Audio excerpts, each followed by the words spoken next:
예수님의 복음은 사실 어려운 게 아니었습니다. 그 예수님을 맞닥뜨리게 되면 또 그 예수님의 얼굴을 보게 되고 그의 음성을 듣고 그의 말씀을 듣고 그분이 행하시는 표적을 보면은요, 믿을 수밖에 없고 너무나 신기하고 은혜롭고 복된 복음이 되는 것이었습니다.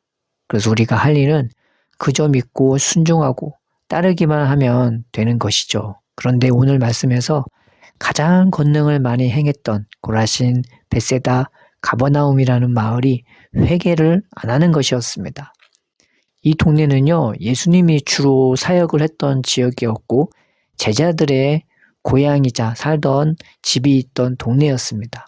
그런데도 회개를 안 하는 것이었습니다. 왜 이렇게 그들은 회개를 못할까요? 왜 그들은 믿지를 못할까요? 출애굽에서 구원받은 이스라엘은 그렇게 많은 기적과 이적 그리고 끊임없이 전해주는 모세의 말씀과 그들을 위해 중보하며 기도하는 모세가 있었음에도 그들은 참으로 모세가 전해주는 그 하나님의 말씀을 믿지를 않았습니다. 그들은 모세의 말을 믿지도 않고 들으려고도 않고 하나님의 말씀을 전해주는 그 모세조차 반대하고 그들 스스로 지도자를 세우고 우상도 만들려고까지 했습니다. 마음속에 이 미련과 고집과 교만이 꽉 차 있는 것이었습니다. 그럴 만한 능력도 지혜도 없어서 하나님이 모세를 통해 구원해 줬더니 언제 하나님이 그랬냐는 듯이 자기 스스로 구원받고 자기들이 잘나서 구원받은 것처럼 그들은 높아지고 교만해졌습니다. 이것은 그들만의 모습이 아니라 어쩌면 오늘 하루를 살아가는 우리들의 모습이기도 하지 않습니까?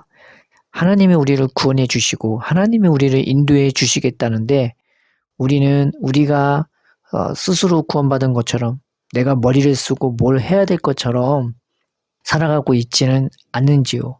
주님의 도우심을 외면한 채 나 스스로 살아가려 하고 있지는 않은지요.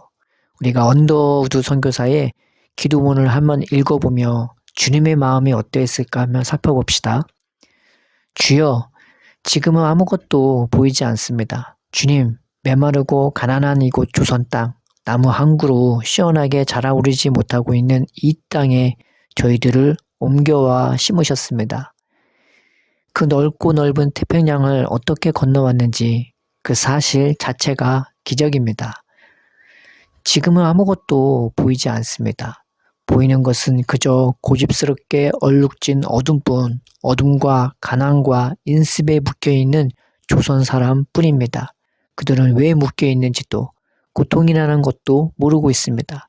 고통을 고통인 줄 모르는 자에게 고통을 벗겨주겠다고 하면 의심부터 하고 화를 냅니다. 조선 남자들의 속셈이 보이지 않습니다. 이 나라 조정의 내심도 보이질 않습니다. 가마를 타고 다니는 여자들을 영영 볼 기회가 없으면 어쩌나 합니다. 조선의 마음이 전혀 보이질 않습니다. 그리고 저희가 해야 할 일이 전혀 보이지 않습니다. 그러나 주님, 순종하겠습니다. 겸손하게 순종할 때 주께서 일을 시작하시고 그 하시는 일을 우리들의 영적인 눈으로 볼 수 있는 날이 있을 줄 믿나이다. 믿음은 바라는 것들의 실상이요 보지 못하는 것들의 증거니라고 하신 말씀을 따라 조선의 믿음의 앞날을 볼 수 있게 될 것을 분명 믿습니다. 지금은 우리가 황무지 위에 맨손으로 서 있는 것 같사오나 지금은 우리가 서양 귀신, 양귀신이라고 손가락질 받고 있사오나 자녀들이 우리 영혼과 하나인 것을 깨닫고 하늘나라의 한 백성 한 자녀임을 알고 눈물로 기뻐할 날이 있음을 믿나이다. 지금은 예배드릴 예배당도 없고 학교도 없고 그저 이곳 모든 사람들부터 경계에 의심과 멸시와 천대함이 가득한 곳이지만 이곳이 머지않아 은총의 땅이 되리라는 것을 믿습니다. 주여, 오직 제 믿음을 붙잡아 주소서. 아멘. 아마 예수님의 심정은 더하지 않았겠습니까? 그 예수님의 말씀을 듣고도 기적을 보고도 그 예수님을 보고도 믿지 못하는 그들의 마음을 보고 회개하지 못하는 그들을 보고 예수님은 사랑의 마음으로 책망하십니다. 우리가 교만하지 말고 스스로를 어린아이 같이 낮춥시다. 그런 낮아지는 마음, 어린아이 같이 여기는 마음을 달라고 또한 기도합시다. 하나님을 아는 것은 참 좋습니다. 예수님을 아는 것은 정말 좋습니다. 그분같이 우리를 아시고 사랑하시는 분이 없기 때문입니다. 그리고 그 하나님을 알게 되면 우리 마음에 쉼이 옵니다. 참된 평안이 오고 넉넉함이 오고 부유함이 옵니다. 그것 때문에 우리가 자라고 그것 때문에 우리가 세워지고 그 하나님을 아는 기쁨 때문에 우리가 강한 자가 됩니다. 그러면 그 쉼과 함께 이제는 우리가 더 이상 쉼에 머무는 것이 아니라 우리도 예수님처럼 누군가에게 우리 안에 넘치는 이 기쁨과 행복을 전해주고 싶어집니다.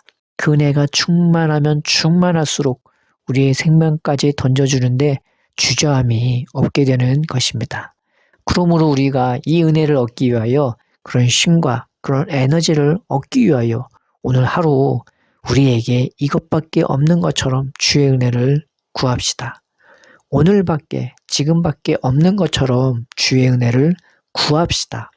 하나님의 은혜와 사랑과 생명과 능력은 한없이 크시기에 내가 주를 안다 하지 말고 오늘 새 은혜의 주심을 확신하며 아무것도 모르는 천진난만한 어린아이처럼 주님께 나아갑시다.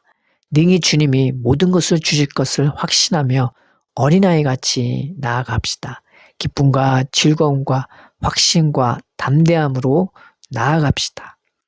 하나님 아버지, 우리 안에 회개하지 않는 마음과 듣지 않는 마음을 볼 때마다 괴로워집니다. 그러나 우리보다 우리를 더 잘 아시고 긍휼히 여기시는 주님이 있기에 우리가 낙심하지 말게 하옵소서. 주님의 은혜와 능력과 사랑을 의지하오니 오늘도 아버지와 아들을 알게 되므로 우리가 쉼과 놀라운 에너지를 얻게 하여 주옵소서.